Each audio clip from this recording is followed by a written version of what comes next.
Hello नमस्कार दोस्तों, स्वागत है आपका आपके अपने यूट्यूब चैनल फ्यूचर गोल्स में। आज हम लोग डिस्कस करने वाले हैं आपके लिए, सिर्फ और सिर्फ आपके लिए, प्रैक्टिस सेट। तो जैसा मैंने कहा था कि आपको प्रैक्टिस सेट मिलते रहेंगे आर्मी पब्लिक इंटर कॉलेज के लिए, जो भी पीजीटी के टीजीटी के जो आपके क्वेश्चंस आएंगे, जिस टाइप के क्वेश्चंस आएंगे, जितने भी क्वेश्चन बन सकते हैं, मैं कोशिश करूंगा कि आपको एग्ज़ाम से पहले पहले कम से कम 5 या 10 मैराथन क्लासेस, कम से कम 25-30 प्रैक्टिस सेट दे दूँ, जिससे आपका पूरा का पूरा ये सेटलमेंट हो सके। और ये सारे के सारे टीजीटी पीजीटी और केवीएस एनवीएस, जैसा कि आपको पता ही होगा, केवीएस की वैकेंसी भी आने वाली है, तो आपको उसके लिए भी अपना हाथ पैर चलाने लगना है और साथ में हर चीज़ को करते रहना है, ठीक है ना। तो अगर चीज़ें आपको अच्छी लग रही हैं तो आपको चैनल को लाइक शेयर सब्सक्राइब करना है, अपना प्यार देते रहना है। और सबसे इम्पोर्टेंट चीज़ तो आप भूल ही जाते हैं कि हर एक प्रैक्टिस सेट के नीचे आपको कमेंट ज़रूर करना है कि आपको कैसा लगा, ठीक है ना। अब ये ज़रूर करना है। अगर चीज़ें आपको मिल नहीं रही हैं तो आप प्रैक्टिस सेट प्रदीप साहू डाल करके सर्च कर सकते हैं, future goals practice set physics डाल करके सर्च कर सकते हैं। या फिर अगर ये भी नहीं मिल रहा है तो आप डाल सकते हैं फिजिक्स फ्यूचर गोल्स, या फ्यूचर गोल्स फिजिक्स डाल सकते हैं। सबसे पहले मेरी ऐसे करके एक फोटो आएगी, उस पर आप जा करके मजे कर सकते हैं। तो आज हम लोग देखेंगे क्या, ये प्रैक्टिस सेट नंबर कौन सा है। देखिए आवाज़ आ रही, नहीं आ रही? हाँ, आवाज़ आ रही है। तो हम लोग देखेंगे प्रैक्टिस सेट नंबर 4 या 3 या 4, कुछ भी होगा। 3, आई थिंक 4 होगा। पर इलेक्ट्रोस्टैटिक का ये फर्स्ट होगा। ऐसे ही लगातार आपको सेट मिलते रहेंगे। मैं कोशिश करूंगा कि क्वेश्चंस कुछ ज़्यादा कर दूं, क्योंकि टाइम कम है, पढ़ाना ज़्यादा है। तो कुछ चीज़ें इस हिसाब से करूँगा, कुछ चैप्टर्स में प्रैक्टिस सेट में ही ख़त्म कर दूंगा, ठीक है ना। चलो फिर आज स्टार्ट करते हैं हम लोग। आज हम लोग स्टार्ट करेंगे क्या? आज हम लोग स्टार्ट करेंगे इलेक्ट्रोस्टैटिक। जो आपके सिलेबस में है वही से पढ़ाना है हमको, ठीक है। थोड़ा जूम कर देता हूँ मैं। अब ठीक है।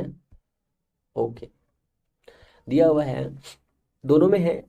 मैंने कोशिश करी है कि कुछ क्वेश्चंस जो अच्छे अच्छे क्वेश्चंस हैं उनको इंग्लिश में रखने की, हालांकि हिंदी और इंग्लिश दोनों में है, ठीक है ना। दोनों में आपको मिल जाएगा, टेंशन नहीं लेनी है। An external resistance R is connected to a battery of EMF E, ठीक है, and internal resistance small R. Power dissipated in external resistance will be maximum if. आपको ये बताना है कि इसमें कैसा क्या रहेगा, कौन सी वैल्यू क्लियर हो सकती है। तो दिया है, आंतरिक प्रतिरोध आर तथा विद्युत वाहक बल ई वाली एक बैटरी से आर बाह्य प्रतिरोध जोड़ दिया जाता है। बाह्य प्रतिरोध में क्षयित शक्ति की वैल्यू कितनी होगी। दो तरीके से इसको सॉल्व कर सकते हैं। सबसे पहले आपको कुछ बेसिक फॉर्मूले पता होने चाहिए, जिससे आपको ये समझने में आसानी रहे कि कैसे क्या करना है हमें क्वेश्चन। तो सबसे पहले दो फॉर्मूले आपको समझने हैं। दो फॉर्मूले कौन से? पहला फॉर्मूला क्या है? तो हमें पता है, थोड़ा सा नीचे आ जाते हैं हम लोग, थोड़ी सी स्पेस यहाँ पर। बाकी ये पीडीएफ आपको शॉर्ट पीडीएफ मिल जाएगा, टेंशन नहीं लीजिए, ठीक है ना। फिर सबसे पहले हम लोग क्या करेंगे, हमारे पास कुछ बेसिक फॉर्मूले होते हैं ईएमएफ का। EMF E is equal to W by Q होता है। ईएमएफ आपको पता है ना क्या होता है। किसी भी बैटरी के अंदर या किसी भी सेल के अंदर एक पूरे चार्ज को एक कंप्लीट साइकिल घुमाने के लिए जो भी पावर चाहिए उसे हम उसका ईएमएफ कहते हैं, ठीक है ना। इसका जो यूनिट होता है वो क्या होता है? वोल्ट ही होता है वैसे तो, पर यहाँ पर जूल पर कूलम भी कहते हैं, ठीक है ना। ये हो गया इतना। अब ये एक बेसिक फार्मूला है, इस फार्मूले को भी आपको याद रखना है, ठीक है ना। ये इतना हो गया। फिर अब एक और फार्मूला होता है E is equal to V plus का आई आर। ये वाला फॉर्मूला इस पूरे चैप्टर में काम आएगा, ठीक है ना, ये वाला फॉर्मूला। और आपको यहीं से याद रखना v is equal to I R. External cell के लिए कुछ चीज़ें और भी याद रख लीजिए। अगर हम यहाँ पर एक रेजिस्टेंस कनेक्ट कर रहे हैं एक बैटरी से, यहाँ पर बैटरी का ये दिया है क्या, ये हमारी बैटरी दी हुई है। बैटरी बना दूंगा अच्छे सी स्वीट सी, ये। और इस बैटरी में ये हमने लगा दिया टर्मिनल। टर्मिनल होते हैं ना, ये रेजिस्टेंस है, लोड रेजिस्टेंस जिसे कहते हैं। इसके अंदर एक, इस सॉल्यूशन के पास में एक रेजिस्टेंस है जिसका नाम है स्मॉल आर, ठीक है। इसके पास में खुद का रेजिस्टेंस है स्मॉल आर। ये इस सॉल्यूशन के पास में, जहाँ पे सॉल्यूशन भरा हुआ H2SO4 का, उस सॉल्यूशन के पास में क्या है? खुद का एक स्मॉल आर है, ठीक है ना। ओके, अब इतना हो गया। तो यहाँ से जो फॉर्मूला बनेगा कितना बनेगा? E is equal to I R plus का आई आर। यहाँ से आई हम कॉमन कर लेंगे तो हो जाएगा आई आर प्लस आर, ठीक है। ये हमारा हो गया ई, ये हमारा हो गया ई। ये हमको याद रखना है, इतना इतना हमको याद रखना है। अब चलो आगे देखो, क्वेश्चन क्या दिया है हमारा।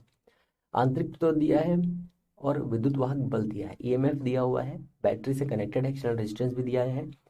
तो एक्सटर्नल रेजिस्टेंस में मैक्सिमम एनर्जी बता पूछ रहा है, तो मैक्सिमम एनर्जी के लिए आपको हमेशा याद रखना है कि मैक्सिमम एनर्जी जो एक्सटर्नल रेजिस्टेंस है तभी होगा जब उसके पास में आर की वैल्यू कितनी होगी, आर होगी। आर की वैल्यू कितनी होगी, आर होगी। तो आपको ये वाला फॉर्मूला याद रखना है। अब इसके साथ सॉल्व कैसे करेंगे ये भी तो बताना है हमको ना।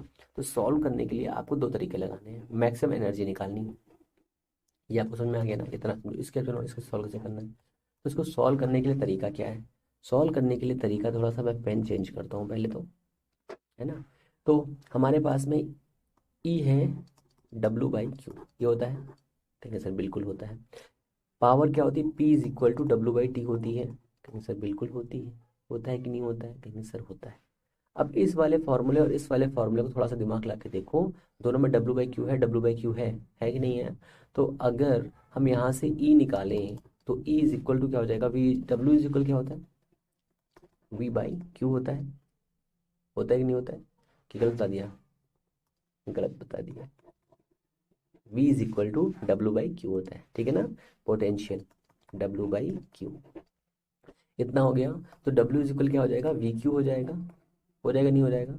अगर ये वाला VQ में उठा के यहाँ पे सेट कर दे, ठीक है, तो यहाँ से P इज इक्वल कितना आ जाएगा, VQ/T आ जाएगा। और यही Q उठा के यहाँ रखे तो E इज इक्वल टू कितना आ जाएगा, VQ/Q। Q से Q उड़ेगा, उड़ेगा कि नहीं उड़ेगा, तो V बराबर E आया कि नहीं आया, आया। अब ये हो जाएगा कितना, ये हो जाएगा P is equal to EQ/T, ये हुआ। ये एक बेसिक फार्मूला हुआ। इस तरह से आप बहुत सारे क्वेश्चंस को सॉल्व कर सकते हैं, ठीक है ना। हालांकि हमें इसकी कोई ज़रूरत नहीं है, हमें इसकी कोई ज़रूरत नहीं है। हमें करना क्या है, हमें एक बेसिक फार्मूला बनाना है। और वो फार्मूला क्या है, वो फार्मूला ये है कि अगर हमारे पास में एक इंटरनल रेजिस्टेंस दिया है, सेल दिया है, और भी बहुत सारी चीज़ें दी हुई हैं, तो हम क्या करेंगे, तो हम करेंगे ये कि हम दोनों पहले वैल्यू रखेंगे, और जो एनर्जी रिड्यूस्ड होगी, ठीक है, वो जो dP/dt होगी, ठीक है, dP/dt नहीं, dP होगी, ठीक है। डीप, देखो मेरा दिमाग कहाँ काम कर रहा है, इतनी ज़्यादा लेक्चर्स लेने के बाद तो प्रॉब्लम बढ़ जाती है भाई साहब। बेटा उसको हाँ, तो ये हो जाएगा dE/dt, ठीक है, dE/dt हो जाएगा। ठीक है, आप कहेंगे सर ई हमारे पास तो है ही नहीं, तो ई की वैल्यू हमको पता है ना, ई इज इक्वल टू क्या होता है, I/R+R होता है, ये हमको पता है। और P कितना होता है, P होता है VI, P पावर VI होता है कि नहीं होता है। V इज इक्वल क्या होता है, V इज इक्वल होता है IR, तो हो जाएगा I²R, P is equal this, ये हो जाएगा ना। क्लियर है इतना। अब पूछा है कि एक्सटर्नल रेजिस्टेंस में कितनी ज़्यादा पावर लगेगी, ठीक है ना। तो हमारे पास ये वाला फॉर्मूला दिया हुआ है, यहाँ से हम आई की वैल्यू निकालेंगे। जैसे हमने यहाँ से आई की वैल्यू निकाली तो आई इज इक्वल टू हो जाएगा कितना, E/R+R हो जाएगा। ये वाला फॉर्मूला उठा करके हमें यहाँ पे सेट कर देना है।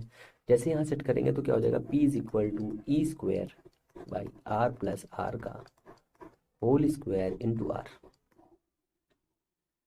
अब बोला है कि एक्सटर्नल रेजिस्टेंस में की वैल्यू कितनी रखें कि हमें एक्सटर्नल रेजिस्टेंस मैक्सिमम क्या मिले, हमें मिले, हाँ, शक्ति अधिकतम, मतलब मैक्सिमम हमें करंट, मतलब मैक्सिमम पावर मिले। तो अगर सोचो, खुद दिमाग लगाओ, अगर हम आर की वैल्यू जीरो कर देंगे तो क्या काम होगा। अगर आर की वैल्यू जीरो करेंगे तो पावर कितनी हो जाएगी, देखो उसमें तीन चार ऑप्शन दिए हुए हैं। आर की वैल्यू जीरो करेंगे तो क्या हो जाएगा, तो पावर जीरो हो जाएगी, पावर जीरो हो जाएगी। तो ये ऑप्शन तो आपका गलत हो गया, पहला ऑप्शन तो गलत हो गया। दूसरे ऑप्शन पे आइए, दूसरा ऑप्शन थोड़ा छोटा कर देता हूँ ना, थोड़ा छोटा कर देता हूँ, ठीक है ना। अगर अगर आर को बड़ा कर दें तो पी की वैल्यू क्या होगी सोचिए। नीचे R² के फॉर्म में भी वैल्यू दी हुई है, भी याद रखिएगा। यहाँ पे देखिए R² के फॉर्म में है value, P is equal to, ये हो जाएगा E², तो कांस्टेंट कर लो इसको, 1/R+R का होल स्क्वायर इंटू आर दिया हुआ है। अगर हम इस वाली वैल्यू को फॉलो करेंगे, अगर ये गलत हो गया पहले तो ठीक है, अगर इस वैल्यू को फॉलो करेंगे तो यहाँ पर क्या आ जाएगा, आर डिनोमिनेटर में आ जाएगा। तो क्या होगा, उससे होगा क्या, अगर ये वाली वैल्यू को हम इतना रखेंगे तो ये वाली वैल्यू क्या हो जाएगी, यहाँ पर भी एक आर है पर ये भी याद रखिएगा 1/R में जाएगा। बट अगर हम आर की वैल्यू को कैपिटल आर में रखें तो क्या होगा, दोनों कंडीशन सेम है पर अलग अलग है, ठीक है। तो इस वाली कंडीशन को भी फॉलो नहीं करेगा, इस वाली कंडीशन को फॉलो नहीं करेगा, ये वाली फॉलो करेगा। तो नेक्स्ट क्वेश्चन करते हैं हम लोग। The EMF developed in the thermocouple is expressed, एक इक्वेशन दी हुई है, E is equal to α T plus 1/2 beta T square, where T is the temperature of hot junction and cold junction being at 0 degree centigrade, ठीक है ना। इतना दिया हुआ है, the thermocouple power of couple is ये पावर। सबसे पहले आप समझ लीजिए पावर का फॉर्मूला क्या होता है, DE/dt पावर बनाएगा आपका, ये याद रखिए, ठीक है ना। बस यही से आपका सारा काम हो जाएगा। तो आपको DE/dt निकालना है। ऑप्शन सी दिए हुए देख लीजिए, alpha plus beta T, alpha plus beta T by two, फिर alpha T square by two plus beta T by cube, alpha by two beta cube. ये दिया है आपका, क्यूब नहीं बीटा दिया है, ये आपका दिए हैं सारे ऑप्शंस, आपको सॉल्व करना है। अगर आपको समझ में आ रहा है तो आप क्वेश्चन को पुश करके सॉल्व कर सकते हैं, है ना, क्योंकि हम तो फास्ट फास्ट चलेंगे। तो आपके पास ये दिया हुआ है E is equal to alpha T plus 1/2 beta square. तो E is equal to alpha T plus 1/2 B T square, ये दिया हुआ है। पावर का formula DE/dt is equal to the power, ठीक है। तो कितना हो जाएगा, D/dt अल्फा टी प्लस का half D/dt beta T square, ये हो जाएगा। इतना क्लियर है। फिर इसको चेंज करिए तो कितना हो जाएगा, D/dt अल्फा बाहर आएगा, टी का कितना हो जाएगा 1। तो बच्चों ने कहा कि सर बहुत जल्दी बता देते हैं, आराम से बताया करिए। बीटा D/dt, ठीक है, अब आराम से बताया जाएगा। तो ये इतना हो जाएगा, इसको सॉल्व करेंगे तो इतना हो जाएगा ये हमारा ये यहाँ से आ जाएगा कितना 1, तो हो जाएगा अल्फा प्लस का वो कितना बचेगा 1/2 बीटा, और ये कितना हो जाएगा 2t। दोनों अलग अलग हो गए, दोनों अलग हो जाएंगे तो कितनी वैल्यू आएगी, अल्फा प्लस का beta T is equal to the power. ये ऑप्शन आ रहा है आपका कुछ, ठीक है, कोई ऑप्शन है ऐसा, नहीं सर बिल्कुल है। ये वाला ऑप्शन अब क्लियर हो जाएगा, PDF मिल जाएगी, टेंशन नहीं लेना, ठीक है ना। नंबर 3 पे आइए, बढ़िया क्वेश्चन ये भी है। The potential difference between the terminal of the cell is found to be 3 volts, ठीक है। टर्मिनल पर जो पोटेंशियल है वो 3 वोल्ट पाया गया, ये कह सकते हैं। It is connected to the external resistance equal its internal resistance the EMF of cell is, मतलब एक्सटर्नल रेजिस्टेंस जो है कैपिटल R और जो स्मॉल वाला है R, वो दोनों की वैल्यू सेम है। अगर दोनों की वैल्यू सेम है तो क्या करेंगे, कौन सा फॉर्मूला अप्लाई करना है, बस ये बताना है हमको। तो सबसे पहले थोड़ा सा बैटरी का फंक्शन समझ लीजिए। 3 वोल्ट दिया हुआ है, तो ये हो गया हमारा V is equal to 3 volt. V is equal to 3 volt हो गया। कब एक्सटर्नल रेजिस्टेंस लगाया गया है, कब, ये हमारी बैटरी है, इस पर हमने एक रेजिस्टेंस लगा दिया ऐसे करके, और ये हमारी बैटरी को हमने इससे कनेक्ट कर दिया। ऐसी बैटरी तो होती नहीं है, ये हमारे टर्मिनल है पॉजिटिव निगेटिव, ठीक है ना, इतना है। 3 वोल्ट दिया हुआ है, तो हमने कहा sir V is equal IR हो जाएगा, क्योंकि रेजिस्टेंस जितना होता है। तो 3 इज इक्वल टू I/R हो गया, इक्वेशन नंबर 1 हो गई, ठीक है। इतना हुआ। अब कहा सर इसको हमने जोड़ा है, तो इसमें जोड़ने के बाद में जो वैल्यू आई है वो कितनी हो गई है, एक्सटर्नल और इंटरनल वैल्यू दोनों बराबर हो गई है। तो EMF फाइंड करना है ना, हाँ EMF फाइंड करना है, EMF ऑफ द सेल क्या करना है। तो EMF ऑफ द सेल कितना होता है, E इज इक्वल टू होता है V प्लस का इसका IR। गलत जवाब स्मॉल r, ठीक है ना, बहुत ज़्यादा कंफ्यूजन नहीं करना है, IR, ठीक है ना। V इज इक्वल कितना होता है IR, ये कितना होता है IR, ठीक है। अब क्या दिया है, R is equal to R दिया हुआ, एक कंडीशन दे दी, इस कंडीशन को उठा के यहाँ पे रख दीजिए बस। E इज इक्वल टू कितना हो जाएगा, I बाहर करेंगे तो हो जाएगा R+R, ये मैं पहले बता चुका हूँ आपको। तो हो जाएगा कितना I/2R is equal to E हो जाएगा। ये हो गया क्वेश्चन नंबर 2। कुछ समझ में आ रहा है। अब इसको से डिवाइड कर दो, अपॉन E अपॉन में 2IR, कुछ कट्टे मिट्टे हो रहा है, ये कटा, हाँ कुछ कट्टा मिट्टा हो रहा है। E इज इक्वल कितना आया, 6 वोल्ट आ गया। क्लियर है।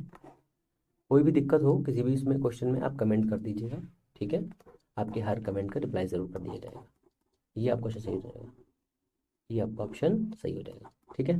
चले आगे, मज़ा आ रही है, लाइक शेयर भी करते रहा करो। An electric generator has an EMF of 120 volt and a terminal voltage of 110 volt. When it supply a terminal current of 20 ampere, its internal resistance must be, ये पूछा क्वेश्चन में, ठीक है, पढ़ लो। किसी विद्युत जनित्र का विद्युतवाहक बल 120 वोल्ट दिया हुआ है, टर्मिनल वोल्टेज 110 वोल्ट दी हुई है। जब यह 20 एम्पियर धारा लेता है, ठीक है, जब लेता है तो इसका आंतरिक प्रतिरोध बताना है आपको। बहुत ही सिंपल क्वेश्चन है, आप आसानी से कर सकते हैं। 5 ओम, 1 ओम, 0.3 ओम और 0.5 ओम। इसमें तो थोड़ा सा अगर दिमाग लगाओगे ना तो थोड़ा सा यही आपको समझ में आ जाएगा। सोचो दिमाग क्या लगाना है। अगर EMF दिया है, वोल्टेज भी दिया, दोनों का डिफरेंस कितना है, 10। दोनों का डिफरेंस 10 आ रहा है कि नहीं आ रहा है, सर आ रहा है बिल्कुल। अगर डिफरेंस 10 आ रहा है तो वही हो गया 10, R दिया है 20, मतलब I दिया है 20, तो V is equal to IR लगा दीजिए, सिंपल तरीके से आ जाएगा। पर ये करना नहीं, आपको दिमाग पे लगाना ही नहीं, क्योंकि दिमाग आपके पास बचा ही नहीं है। तो कैसे लगाना है, E is equal to V plus का आई आर, ये हुआ फॉर्मूला, ठीक है ना। हमें इंटरनल रेजिस्टेंस निकालना है, ये फॉर्मूला अप्लाई करना है आपको। अब मैं अप्लाई करूँगा यहाँ पे। ओहो, उड़ो मत भाई साहब, यही तो है ना क्वेश्चन, हाँ यही क्वेश्चन है। तो ये देखो, ई कितना है 120 वोल्ट दिया हुआ है, वी कितना है 110 वोल्ट दिया हुआ है, आई 20 वोल्ट दिया हुआ है, वोल्ट नहीं एम्पियर दिया हुआ है, स्मॉल आर निकालना है। देखो ये एक जीरो ये उड़ेगा, एक ये उड़ेगा, एक ये उड़ेगा, 12 से 11 गया, बचा एक, बराबर 2 इंटू आर हो गया। अब यहाँ से आर की वैल्यू कितनी हो जाएगी सोचो, तो आर इज इक्वल टू हो जाएगा कितना, देखो मैंने एक लिखना था यहाँ पे इतना लिख दिया, 1/2। अब 1/2 का मान कितना होता है 5.5, तो 0.5 इसी में है, ये अब हो जाएगा। क्लियर है, बताओ। जैसे मैंने बताया वैसे कैसे हो सकता था, देखो वैसे ऐसे कर सकते थे, वी ए माइनस का V B is equal to I R करना था। अब ये कितना है एक्सटर्नल जो हमें मिल रहा है, जो सेल से मिल रहा है, और ये कितना है जो हमें मिलेगा, एक्चुअल में मिलेगा, ये कैसा था जो गिवन वाला है, तो ये कैसा है मिल रहा है, दोनों का डिफरेंस करेंगे कितना आएगा, 10 आएगा कि नहीं आएगा, बिल्कुल आएगा। आई कितना है 20 है, आर कितना है पता करना है, ये आर कौन सा है स्मॉल आर, ऐसे कर सकते हो, ठीक है ना। सब तरीके हैं सॉल्व करने के, आप ऐसे सॉल्व कर सकते हो, कुछ तरीके ऐसे होंगे जो आप सॉल्व नहीं कर पाओगे, कुछ ऐसे होंगे जो फटाफट सॉल्व हो जाएंगे, है ना। एक बात और भी याद रखनी है कि एलटी ग्रेड की प्रैक्टिस यही है, यही टीजीटी की है, यही पीजीटी की, सारी प्रैक्टिस मैं करा रहा हूँ एग्जाम से पहले भी, आपकी कम से कम 20-30 प्रैक्टिस सेट मैं कराऊंगा, परेशान नहीं होना है, ठीक है। और एलटी ग्रेड का डेली एक वीडियो क्लास जा रही है, डेली एक वीडियो जा रहा है, पीजीटी का डेली एक वीडियो जा रहा है, मतलब डेली क्लासेस हो रही हैं। आपको सिर्फ और सिर्फ पढ़ते रहना है और दूसरा काम नहीं करना है, आपको याद रखिए, ठीक है ना। और लाइक भी करता रहना है। ये फाइव फाइव बता रहा हूँ, 10 वोल्ट, थोड़ा सा नीचे कर दो इसको, हाँ। ये 10 volt battery of reducible inter resistance, मतलब आर का मान जीरो कर दिया गया, स्मॉल आर जीरो कर दिया गया, इस connected to the 50 ohm resistance coil, मतलब 50 ओम के एक एक्सटर्नल रेजिस्टेंस के साथ में इसको जोड़ दिया गया है, ठीक है। नीचे लिखा हुआ मतलब मैं समझा रहा हूँ फालतू में। The heat energy produce in this 1 hour joule in will be, ठीक है। बहुत सिंपल, 10 वोल्ट की बैटरी दिया है, रेजिस्टेंस जीरो कर दिया है, ओम दिया है, रेजिस्टेंस वाला बड़ा वाला रेजिस्टेंस, और इन दोनों को आपस में जोड़ दिया है, 1 घंटे में कितनी एनर्जी खत्म। मान लो कि आपके घर में जो हीटर चलता है उस हीटर की वैल्यू कितनी होगी ये बतानी है।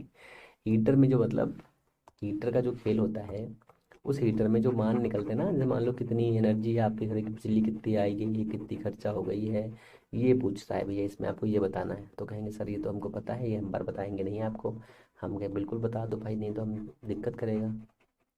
बताइए, क्लियर हुआ, आ गया, लगाएं, चलो सॉल्व करते हैं फिर।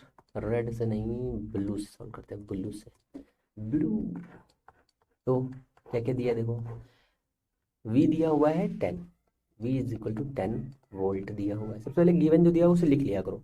इस कैपिटल आर दिया है 50 ओम, ठीक है, और क्या दिया है 1 घंटा दिया है, तो टी दिया हुआ है 3600, क्या सेकेंड। कहते सर ये कुछ वो बन गया होगा कुछ लोगों का, तो मुंह मत बनाओ, कैसे आ गया ये देखो। 1 घंटे में 60 सेकंड होते हैं, 60 मिनट होते हैं, तो ये हो गया इतना, 1 घंटे में 60 मिनट 60 सेकंड, गुणा कर दिए 3600 हो गया, ठीक है ना। अब मत मुंह बनाना, इतना दे दिया है, तो हमारे पास फॉर्मूला क्या है, हमें हीट निकालें, तो H is equal to I square R T होता है फॉर्मूला। आई हमको पता नहीं है, तो हम क्या करेंगे, V is equal to I R लगाएंगे, V is equal to I R लगाएंगे, वी इज इक्वल पता नहीं हमें, आई हमें पता है, आर हमें पता है, तो हमने क्या किया इसी फॉर्मूले दिया, तो V square by R square, V square by R square into R into T, सब वैल्यू देख दो कितनी है, वी है 10 रख दिया, आर कितना है 50, एक आर यहाँ से हटा दो इसको, आर को क्यों, ये क्यों हटाएंगे, क्योंकि नीचे आर कट जाएगा ना एक, ये अच्छा सिस्टम है यार। आर यहाँ पे रखा है, इस आर से ये आर उड़ेगा एक, तो बचेगा एक आर, बचाएगा 50। यहाँ कितना है टी 3600 दिया हुआ है, तो 3600 से ये एक जीरो से एक जीरो हुआ, ये कटेगा जीरो हुआ, और ये कटेगा, बचेगा कितना 2, तो कितना आएगा 7200 जूल आ जाएगा। कोई ऑप्शन है भैया मैच कर रहा, सर बिल्कुल ऑप्शन मैच कर रहा। अच्छा ये कोई सर ऐसा तरीका है जिसमें आप बिना मतलब सॉल्व करे क्या कर सकते हैं, ऐसा कुछ तरीका है इसमें क्या लगा सकते हैं हम लोग, तो हम बिल्कुल लगा सकते हैं, मतलब इसको सॉल्व भी नहीं करना पड़ता, यूनिट मेथड लगाना पड़ता। यूनिट मेथड देखो कैसे, ट्राई करते हैं हम लोग। अब हमारे पास फॉर्मूला आपने लगा दिया, I is equal to I square R, इसको चेंज किया तो आया हमारे पास V square by R into T आया। अब सबकी वैल्यू रख दी हमने, कितनी रखी यहाँ पे देखो, वी कितना है 10, ये कितना है 10, टी कितना है 36, ठीक है ना, अपॉन आर कितना है 50, इतना दिया हुआ है। अगर मान लो ये वैल्यू बहुत सिंपल दी है, ऐसे से काट देना इसको, पहले तो जीरो तो कोई मतलब मैच नहीं करने का, तो ये काटते, अगर जीरो ना काटते तो कहता है 2, और ये कितना 72 हो गया। 72 किसी में आ रहा हो, टिक कर दो, काम खत्म। अगर इसी की जगह पर, अगर इसी की जगह पर ये वैल्यू ये ना हो करके कुछ ऐसे होती, सपोज करो ये होता 50, ये होता 4, ये 40 मतलब, है ना, और ये होता 20, ये नहीं होता, कुछ और होता, इसको हटाओ, इसको हटाओ। ये होता 14 × 18 × 14 बाई 2, इतना होता है, 20 मान लो होता, ठीक है ना। इस वैल्यू को सॉल्व करना होता, और यहाँ पे मान 36 दिया होता, इतना दिया होता, चार वैल्यूज दी होती। तो क्या करते हैं हम, पहले इसको ख़त्म कर देते हैं, ये बचा 18, ठीक है ना। तो ये करते कितना, 8 चौक 32 का 2 आया, और 2 8 8 आ गया यहाँ से, और 8 64, जिसमें आखिरी में 4 होगा, इसमें आखिरी में 4 होगा, यहाँ पे एक पॉइंट हटा करके 4 होगा, वही वाला आपका आंसर सही हो जाएगा। ऐसे हम लोग भी कर सकते हैं, ठीक है ना। तो ये भी बेसिक तरीका है, उसको सॉल्व कर सकते हो। ये देखो ये बढ़िया क्वेश्चन है, ये सारे क्वेश्चन देख लो एग्जाम में आए हुए हैं, सारे क्वेश्चन ढूंढने में बहुत टाइम लगता है, बहुत मेहनत लगती है, सब आपके प्यार के लिए किया जाता है, ठीक है। इन आ thermocouple thermometer one junction is at 0 degree centigrade and other is the 3 degree centigrade. EMF is given by E is equal to AT square minus BT cube. Natural temperature is neutral temperature is in degree centigrade. Hindi वालों बच्चों के लिए भी है। एक ताप युग्म मापी में एक सन 0 डिग्री सेंटीग्रेड पर तथा दूसरी T डिग्री सेंटीग्रेड पर है। विद्युत वाहक बल EMF की इक्वेशन दी हुई E is equal to AT square minus BT cube द्वारा प्रतिष्ठित किया जाता है। उदासीन ताप बताइए। बहुत ही सिंपल क्वेश्चन है, करिए करिए, और इंटीग्रेट की वैल्यू तो देखते रहिए और मजे करते रहिए, क्योंकि उसके बिना काम नहीं होना है sir. E is equal to AT square, और एक और अच्छी सी बात है, क्या क्या अच्छी सी बात है, बता दीजिए सर। नहीं बताएंगे। E is equal to AT square minus का BT क्यूब, ये वाला क्वेश्चन लगाना है, ठीक है ना। तो ये हमारे पास हो जाएगा E is equal to AT square minus का BT क्यूब। तो डी अपॉन डी टी कर लेंगे, मैक्सिमम वैल्यू निकालनी है तो इसको जीरो कर देंगे, तो कितना हो जाएगा, चलो यहाँ सॉल्व कर रहे हैं हम। तो ये हो जाएगा कितना, डी अपॉन डी टी, यहाँ से आएगा ए बाहर, यहाँ बचेगा टी स्क्वायर, माइनस का बी बाहर, डी अपॉन डी टी, यहाँ कितना बचेगा टी क्यूब। अब इसको और बढ़ाओ आगे, तो कितना हो जाएगा ए, ये कितना बचेगा 2, और ये बचेगा टी। डिफरेंशिएशन पता है ना कितना होता है, D upon D X, X की power N is equal to N X N minus one, ठीक है, माइनस का बी इंटू 3t स्क्वायर, ठीक है, इतना क्लियर है। अब इसके बराबर हमें चाहिए मैक्सिमम वैल्यू, इसलिए हम करेंगे इसको ज़ीरो, ठीक है। जैसे ही हमने इसको मैक्सिमम किया, जैसे हमने मैक्सिमम किया, तो यहाँ से टी कॉमन करेंगे, यहाँ से टी कॉमन करेंगे हम, हमने किया टी कॉमन के बजाय 2a माइनस का 3b, टी बचा बराबर जीरो। तो एक टेम्परेचर कहाँ पर आएगा, टी इक्वल 0 डिग्री सेंटीग्रेड आएगा, तो इसकी तो हमें ज़रूरत है नहीं, क्योंकि वहाँ पे दिया नहीं है। दूसरे टेम्परेचर कितना आएगा, 2a is equal to 3bt, बेटे। तो टी इज इक्वल कितना आ जाएगा, यहाँ से टी इज इक्वल आ जाएगा यहाँ से 2a/3b, ठीक है। ये आपका ऑप्शन जो है यहाँ से क्लियर। तो कौन सा ऑप्शन सही है देखो, तो आपका ऑप्शन सही है 2a/3b, ठीक है। ये द्वारा ना, देख लो सही से, हाँ ठीक है, क्लियर है। आगे चले, चलो आगे। An external resistance R is connected to the battery of EMF V, ठीक है, EMF ऑफ V, ठीक है, and internal resistance small r दिया है। The heat produced in resistor R is maximum when R is equal to the, करो पहले वाले क्वेश्चन में, हाँ ठीक है, कोई दिक्कत नहीं है, हाँ ठीक है, ये करो इसको। विद्युत बल दिया हुआ है, आर भी दिया हुआ है, आंतरिक प्रतिरोध भी दिया, बैटरी को एक बाह्य प्रतिरोध से जोड़ा जाता है। प्रतिरोध में उत्पन्न ऊष्मा सर्वाधिक होगी यदि आर का मान होगा, यदि आर का मान होगा, ठीक है। क्या होगा सोचो, अगर आर का मान बहुत ज़्यादा होगा, अगर आर का मान बहुत ज़्यादा होगा, इन्फिनाइट होगा, तो क्या होगा, सोचो सोचो सोचो सोचो। अगर आर की वैल्यू इन्फिनाइट हो जाएगी तो क्या होगा, और बहुत कम होगी तो क्या होगा। दोनों कंडीशन को याद रखना है। देखो ये दो दो तो ओपन बिल्कुल नहीं हो सकते, इसको हटा दो, इसको हटा दो। अब दो ऑप्शन बचे आपके पास में, अब चलो सॉल्व करो। दो ऑप्शंस नहीं होते हैं, ये बताओ फटाक से क्या होगा। चलो चलो, जल्दी से बता दो। क्वेश्चन क्वेश्चन खेल रहे हैं हम लोग। ये करते हैं, हाँ ठीक है, ठीक है बताओ। तो इसमें क्या करना है भाई साहब, क्या करना है बताओ। तो देखो, कैपिटल आर पूछा है, कैपिटल आर पूछा है, तो इसमें आपका ऑप्शन हो जाएगा ए, ठीक है ना। ऑप्शन हो जाएगा ए, कैसे होगा ये देखना है। देखो, हमारे पास में जो फॉर्मूला होता है पी इज इक्वल टू होता है वी इंटू आई होता है। पर इसमें आर तो है नहीं, आर तो है नहीं। वी इज इक्वल टू होता है आई आर, तो हो गया आई स्क्वायर आर आ गया।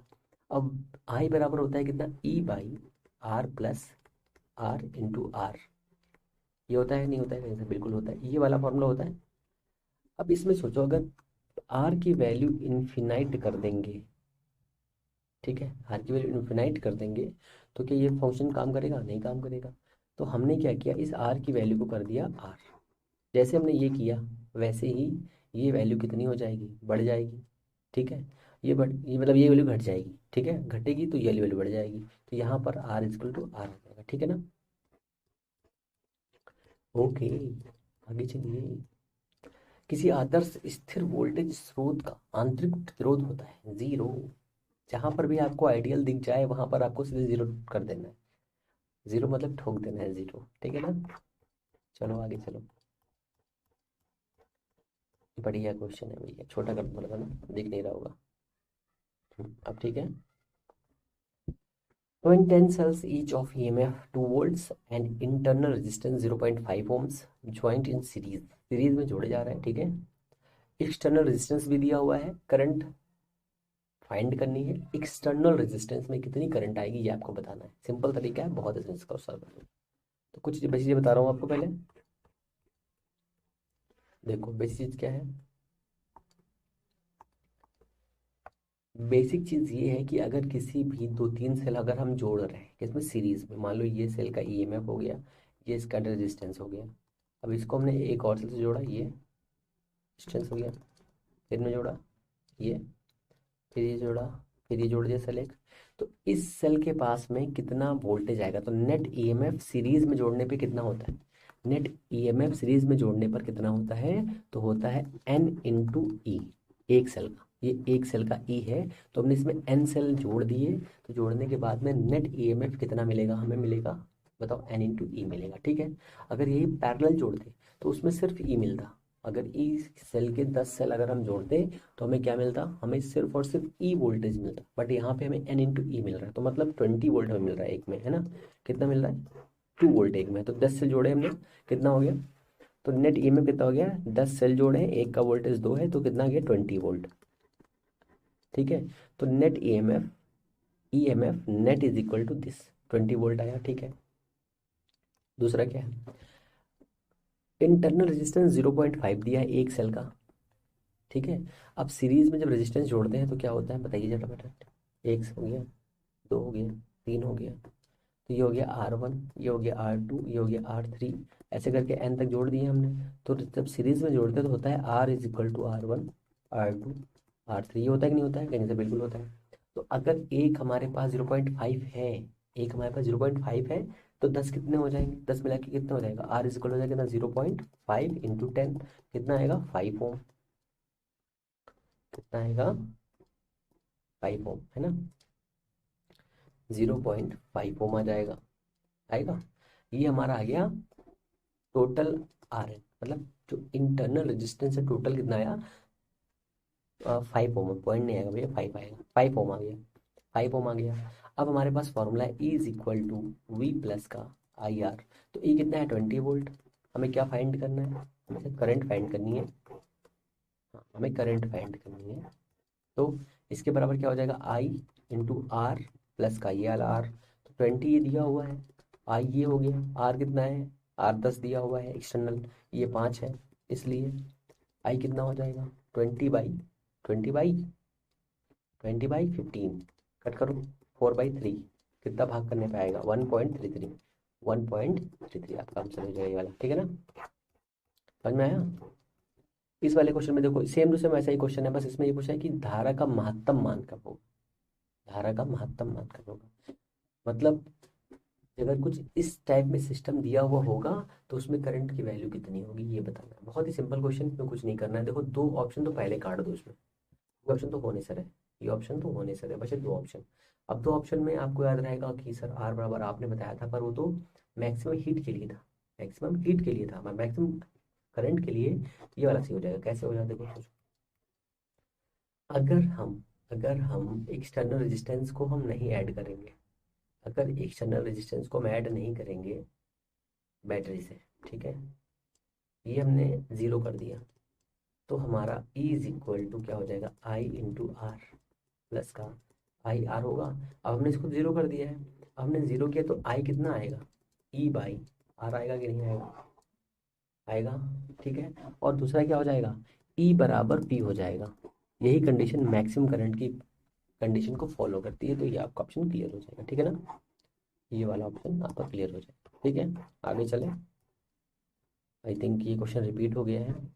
इसमें कितना आ रहा था, 0.5 ओम, है ना, ये तो आ रहा था ना। आई थिंक आज इतने ही क्वेश्चन है मेरे हिसाब से। ये भी रिपीट हो जाएगा, 72 से है। क्वेश्चन की लैंग्वेज दूसरी है पर क्वेश्चन वही है, ठीक है ना। हाँ ये क्वेश्चन थोड़ा सा नया है।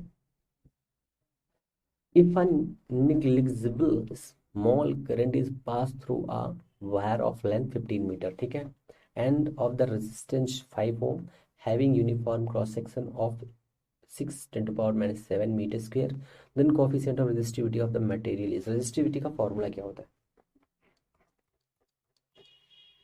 R is equal to rho L by A होता है फॉर्मूला रेजिस्टेंस का। तो रेजिस्टिविटी का फॉर्मूला क्या हो जाएगा, आर ए बाई एल, ये हो जाएगा, होगा कि नहीं होगा, कहीं से बिल्कुल होगा। वैल्यू रखो फटाफट। ए कितना दिया है, ए दिया 6 10 टू पावर माइनस 7, और क्या दिया हुआ है, 15 मीटर वायर दिया है, 15 मीटर का वायर है, और ये दिया है 5, तो ये काटो, 5 दिया है और ये जाएगा 2। रो इज इक्वल टू दिस, 2 किस में है, 2 इसमें है, ये वाला ऑप्शन हमारा क्लियर हो जाएगा, ठीक है। आई थिंक अब इतने क्वेश्चन है आज, आज आपको इतने क्वेश्चन मिल रहे हैं, बाकी अब क्वेश्चन के नंबर्स को बढ़ाया जाएगा, 40 से 50 क्वेश्चन किए जाएंगे, ठीक है ना। ये पीडीएफ आपको मिल जाएगा, पीडीएफ आपको ऐसे ही एज इट इज मिल जाएगा, टेंशन नहीं लेनी है। और एक इम्पॉर्टेंट संदेश आपको स्क्रीन पर दिखेगा अभी, वो भी फॉलो कर लीजिएगा, चैनल को लाइक से सब्सक्राइब कर लीजिएगा, लाइक भी करिए, शेयर भी करिए और सब्सक्राइब भी करिए, ठीक है ना। और कमेंट ज़रूर करना कैसा लगा सेशन, ये सब कुछ फ्री आपके लिए किया जा रहा है। हम लोग मिलेंगे नेक्स्ट वीडियो में, तब तक के लिए नमस्कार, जय हिंद।